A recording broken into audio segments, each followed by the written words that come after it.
About 9 months ago, I made a video titled, Why Chinese Cities Are Not As Big As They Seem. And in that video, I talked about the city that has gone super famous on social media called Chongqing, a city that people have claimed is possibly the biggest city in China, if not the world. And in my video, I explained why that's not true. But after making that video, I became even more curious. I started asking questions like why a city technically the size of Austria has areas as dense as Manhattan built on the sides of literal cliffs. I'm not joking. But instead of pondering about things like this, I did what any normal person would do, and I flew across the entire world to Chongqing. And after traveling on plane, train, and taxi, I came up with 3 central questions that I wanted to ask while in Chongqing. Number 1, why is a city that is so physically large built to be so incredibly dense? And number 2, why is a city that is so dense built on possibly the harshest geography and topography of any city in the world its size? And number 3, is this city actually as cyberpunky, futuristic, interesting, and fun to visit as it seems on social media? Let's find out. So when I stepped off the train in Chongqing, I realized I made a fatal mistake. We have arrived in Chongqing. You see, when I arrived in Chongqing, I had already been traveling the world for about a month, to places that are known for being hot like Thailand, Vietnam, and Hong Kong. But I was not prepared for Chongqing. This city is known for being one of the 3 furnaces of China. No joke. The city's so damn hot, they had to make the city livable at night because if you go out during the day, you will light on fire.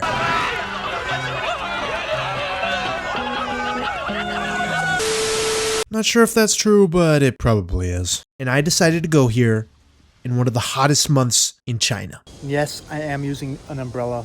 All the locals are, I am too. Go screw yourself. Yeah. And it also did not help that I happened to be in one of the places with the spiciest food in the damn world. And beyond the heat and fatigue, the first thing that I noticed about this city is how insanely weird it is. You thought San Francisco had bad hills. Buckle up.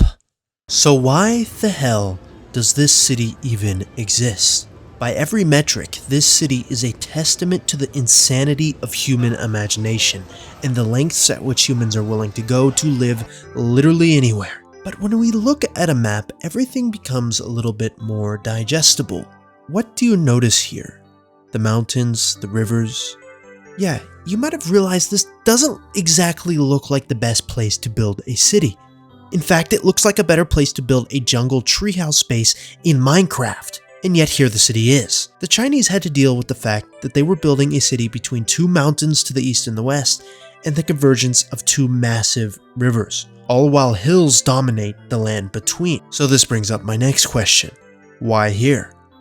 Well, you see, the city is absolutely outrageous to my American mind. It doesn't make sense, but to a Chinese person, the city isn't really that unique at all. Let me show you a couple examples. Recognize this city? This is Hong Kong, where much of the largest skyline in the world is hanging off the side of a damn mountain. Yes, people forget that Hong Kong is also a very geographically vertical city. So vertical that they have escalators throughout the city extending all the way up the hills. And then we have here Yanjin, where buildings stretch all throughout a deep river valley, literally hanging over the river.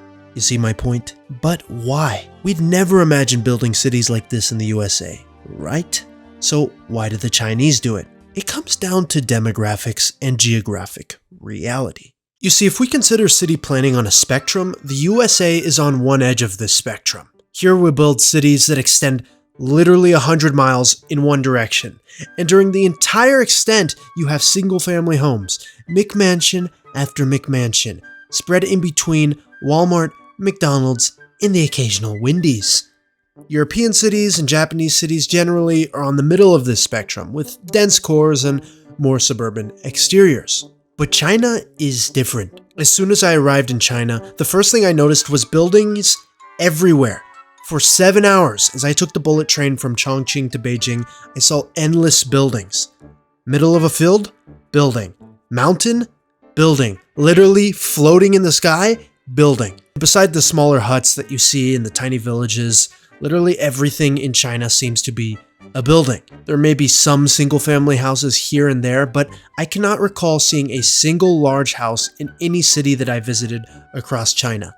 Just endless buildings. There's an obvious reason for this. China has 1.4 billion people. That's the population of the United States more than 4 times over. And while China is around the same size as the US, there is a divide. In a similar manner to how most Americans live east of the Mississippi, the same is true in China. But it's even more extreme. 94% of Chinese live in the smaller eastern half shown here. The west is barren, full of deserts, mountains, and animals like this. I swear this is real. That is a real animal. I am not joking. But it gets even worse. The USA has mountains to the east, true, but the Appalachians, they're not that big. They're old, and they hardly cover the entirety of the eastern USA. China has mountains everywhere, and the only large flat plains in the entire country are here. That's it.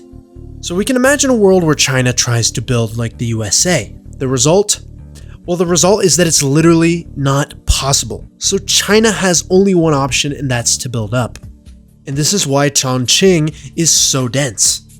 But again, we arrive at the same question. Why here? And the answer again has to do with geography. You see, for all of history, China has been split. You have the coastal parts of China and the interior. And China, for all of history, has had 2 main ways to access this interior. They are called the Yangtze and the Yellow Rivers. Where does Chongqing sit? Along the convergence of the Yangtze and Jieling rivers. Okay, great. The location is perfect for trade and access into the deep Chinese interior, but what else is it good for? What does this peninsula look like it would be good at? Yeah, defense. And it's not just Chongqing. As a matter of fact, we have a city in the United States that literally exists for the exact same reason. And it's quite similar to Chongqing. It's called Pittsburgh. You see the resemblance? And the nationalists during World War II also realized the defensibility of the city after the Japanese invaded and took over the coastal parts of China.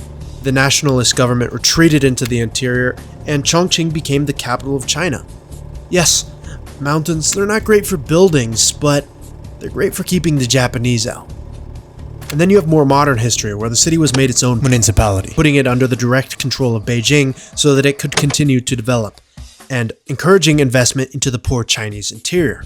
So there you go. You have your little history lesson about why Chongqing exists in the first place. But you might be asking, did you really need to go to Chongqing to find all this out? Couldn't you have just Googled it? Well, I came to see it for myself, and look, this city, it delivers. Walking through Chongqing genuinely feels like somebody took a city and stacked it on top of itself. The lights, the levels, the noise, highways going through buildings, monorails threading through skyscrapers, it really does look like a movie set, something from Coruscant. And this city has so many amazing things. It was hard to find guides about what to actually do here because it's not a big tourist city for Westerners, but there is so much to do. Would I say Chongqing has as much to do as Beijing, Shanghai, or New York? And no, but what it does have is incredibly cool and unique. For example, I randomly came across this section of the city that was designed to almost resemble areas of Chongqing before all this new development. And from my understanding, all this old stuff was built recently. This area was awesome. I came across another area across the river that looked to be straight out of a theme park.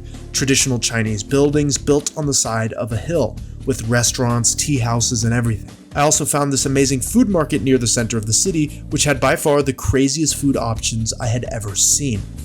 This goddamn building. Oh my god.